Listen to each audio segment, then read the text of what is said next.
అదేవిధంగా చింతమాకనపల్లి గ్రామ పంచాయతీ తెలుగుదేశం కుటుంబ సభ్యులు మరియు బోయిచిన్నపల్లి తెలుగుదేశం పార్టీ కుటుంబ సభ్యులు మరియు ఈకోట మండల తెలుగుదేశం పార్టీ నాయకులు అందరూ కూడా ఈ రోజు మన గ్రామంలోకి ఇచ్చేయడం జరిగింది.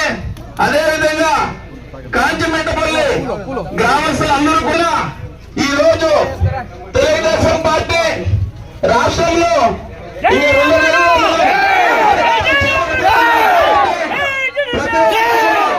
తెలుగుదేశం పార్టీ అభిమానిస్తున్నారు. వైఎస్ఆర్సీపీని వీడి ప్రతి ఒక్కరు కూడా మన తెలుగుదేశం పార్టీలోకి వచ్చేందుకు ప్రతి ఒక్కరు కూడా సుముఖం చూపిస్తున్నారు. కాబట్టి రాష్ట్రం అంతా కూడా తెలుగుదేశం ప్రభంజనం చేస్తున్నారు. కాబట్టి ఈ కార్యక్రమాన్ని అందరూ కూడా విజయవంతం చేయాలని మరి కోరుకుంటున్నాము.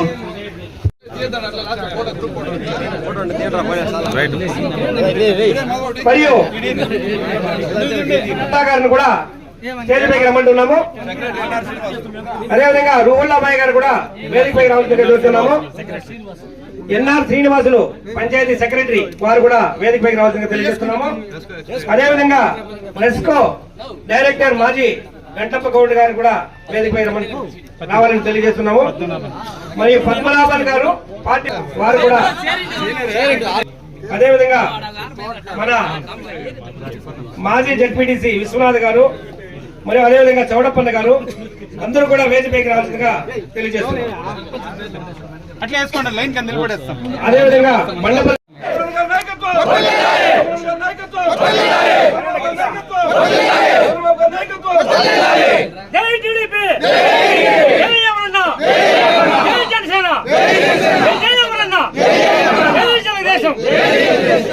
ఆయన ముందుకు పంపించారు.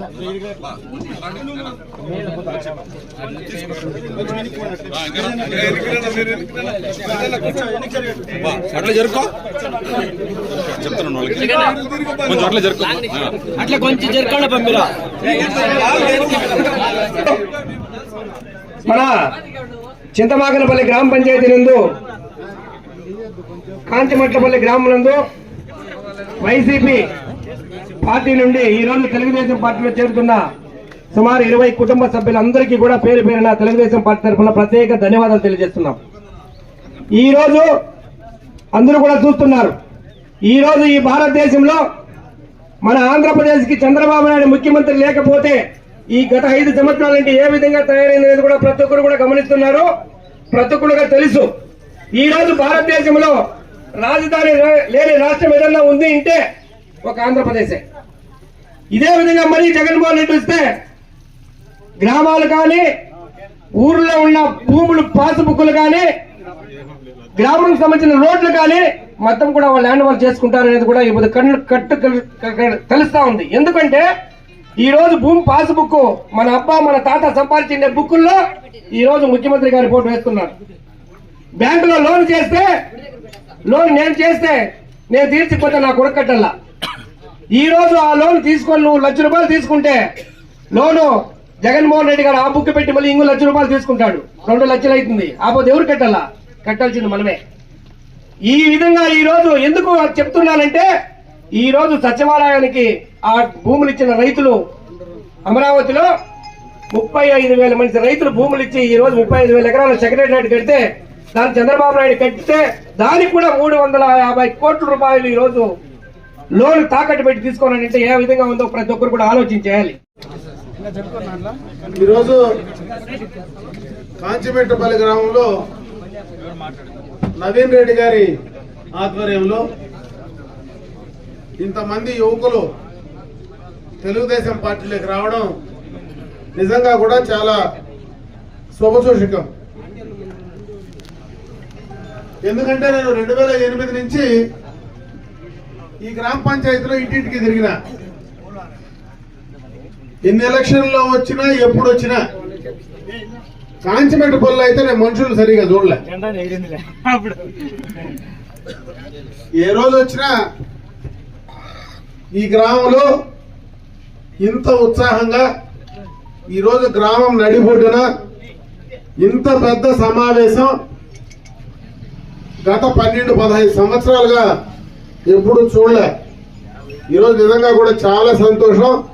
మొట్టమొదటగా ఇంతమంది యువకులు ఈ రోజు రావడం పార్టీకి నిజంగా కూడా చాలా బలం. ఈ రోజు ఈ కాంచిమెట్లపల్లి గ్రామాన్ని చూసిన తర్వాత ఈ రాష్ట్రంలో 1983 ఎన్నికలు తలపించే విధంగా ఈ రోజు ఉంటాయా? ఆ రోజు తెలుగుదేశం పార్టీ ప్రభంజనం ఏ రకంగా రాష్ట్ర వ్యాప్తంగా వచ్చిందో అదే రకమైనటువంటి ఆలోచన ఈ రోజు ప్రజల్లో వచ్చిందా అనేటువంటి ఆలోచన ఖచ్చితంగా కూడా కలగక మానదు. నేను ఈ సందర్భంగా ఎక్కువగా యువకులు అందరూ కూడా చేరిన వాళ్ళంతా కూడా యువకులు. బయట బెంగళూరులో ఎక్కువ మంది పనులు చేసుకునేటువంటి వాళ్ళు ఉన్నారు. మీరేది ఇక్కడ ఈ ప్రాంతంలో ఏదో ఆశించి వచ్చేవాళ్ళు అయితే కాదు. మీరు నిజంగా గ్రామాభివృద్ధి కోసమే బయట పనిచేసి ఆ సమయాన్ని ఇక్కడ వెచ్చించి వచ్చేటువంటి వాళ్ళే. నేను ఒకటే ఈ సందర్భంగా కూడా మీకు చెప్పదలుచుకున్నా, ఈ గ్రామానికి సంబంధించి ఈ ప్రాంతానికి సంబంధించి మీరు ఏది కోరినా రేపు అధికారం వచ్చిన తర్వాత తప్పకుండా చేసే బాధ్యత మేము తీసుకుంటాం. అదే రకంగా ఈరోజు ఎవరైతే తెలుగుదేశం పార్టీ కుటుంబంలో సభ్యులుగా మీరు వచ్చారో మిమ్మల్ని అన్ని రకాలుగా కూడా ఆదుకోవడానికి కాపాడడానికి తెలుగుదేశం పార్టీ ఎప్పుడు సిద్ధంగా ఉంటుందని చెప్పి ఈ సందర్భంగా మీ అందరికీ కూడా తెలియజేసుకుంటూ, ముఖ్యంగా ఈరోజు మీలాంటి యువకులే ముందుకు రావాల. భవిష్యత్తు మీరే. దాదాపు మేమందరం కూడా ఇంకా చేస్తే ఇంకోసారి లేదంటే ఇంకోసారి రాజకీయాల్లో ఉండాలనుకుంటే ఉంటాం, లేకపోతే రేపు భవిష్యత్ అంతా మీదే. ఈ రోజు ఈ రాష్ట్ర పరిస్థితి ఒకసారి మీరు ఆలోచించుకోవాలి. ఎందుకంటే అందరూ చదువుకున్నటువంటి వాళ్ళు, బయట తిరిగేటువంటి బయట ప్రపంచాన్ని చూసినటువంటి వ్యక్తులు, పిల్లలు మీరందరూ ఎండిపోయినటువంటి పరిస్థితి కనపడతా ఉంది. అదొక్కటి చాలు ఉదాహరణ. ఈయన ఆలోచన విధానానికి, ఈ ప్రాంత ప్రజలపైన ఆయనకు ఉన్నటువంటి ప్రేమకు. నిజంగా ఆయన చిత్తశుద్ధి ఉంటే ఆ రోజే ఎన్నికలైన తర్వాత 1 నెలలోనో సంవత్సరంలోనో 6 నెలల్లోనో నీళ్లు తీసుకొచ్చేటువంటి పరిస్థితి ఉండేది. దానికి నీళ్లు రావాలంటే పోలవరం కంప్లీట్ చేయాలి. చంద్రబాబు నాయుడు గారు ముఖ్యమంత్రిగా ఉండేటప్పుడు ప్రతి సోమవారం, నేను కూడా మంత్రిగా ఆయన దగ్గర ఉంటే, ప్రతి సోమవారం పోలవరం డే అని పెట్టి ప్రతి సోమవారం దానిపై రివ్యూ చేసేవాడు. దాదాపు 70% పనులు కంప్లీట్ చేశాడు. ఆ పోలవరం కంప్లీట్ చేస్తే మనకు వీకోటకో కుప్పానికో నీళ్లు వస్తాయి. ఈరోజు దాన్ని పూర్తిగా మరుగున పడేశాడు. దాని ఉండేటువంటి ఎత్తును తగ్గించాడు. అంటే అతనికి అభివృద్ధి పైన ఏమాత్రం సీరియస్నెస్ కానీ ఆలోచన కానీ లేదు. అతనికి దేనిపైన ఆలోచన లేదు. కనీసం కుటుంబ సభ్యుల పైన కూడా ఆలోచన లేని వ్యక్తి ఎవరైనా ఉంటారనేది ఒకసారి ఆలోచించాలి. ఈరోజు పేపర్లో చూసింటారు మీరు, 2 చెల్లెళ్ళు, వాళ్ళ చిన్నాయన కూతురు, ఆయన సొంత చెల్లెలు, 2 చెల్లెళ్ళు మాట్లాడేటువంటి మాటలు వింటే నిజంగా ఆలోచన కలిగినోడు, జ్ఞానం ఉన్నోడు ఎవడైనా ఈ రాష్ట్రంలో జగన్ కోటేస్తారా? ఎవడైనా వేసే ఆలోచన ఉందా? మూర్ఖులు తప్పించి ఆ పార్టీకి, జగన్మోహన్ రెడ్డికి ఓటేసే వాళ్ళు ఉండరనే దానికి ఉదాహరణే వాళ్ళ సోదరి మనల్ని చెప్పి తెలియజేసుకుంటున్నారు.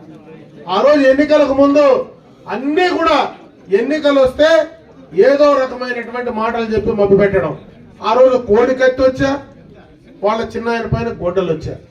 ఆ రెండింటిని పెట్టుకొని ఎన్నికలకు పోయినటువంటి వ్యక్తి ఈ 4.5 సంవత్సరంలో కనీసం సొంత చిన్నాయన పైన మర్డర్ జరిగితే, హత్య జరిగితే దాన్ని గురించి ఆలోచించలేనటువంటి వ్యక్తి దానికి చేసినటువంటి హంతకుల్ని కాపాడే ప్రయత్నం చేస్తున్నాడని సొంత సోదరి చెల్లెళ్ళు ఆయన పైన చెప్తా ఉంటే దానిపైన ఆయనకు ఆలోచన లేని వ్యక్తి ఈ రాష్ట్రం పైన నా అక్కలు, నా చెల్లెళ్ళు, నా బీసీలు, నా ఎస్సీలు, నా ఎస్టీలు అని మాట్లాడితే అతను మాట్లాడుతూ ఉంటే నవ్వాలనో ఏడవాలనో తెలియదు. నిజంగా ఏడుస్తా ఉన్నాడా, నవ్వుతా ఉన్నాడా తెలియనటువంటి పరిస్థితి జగన్మోహన్ రెడ్డి ముఖంలోనే ఉంటుంది.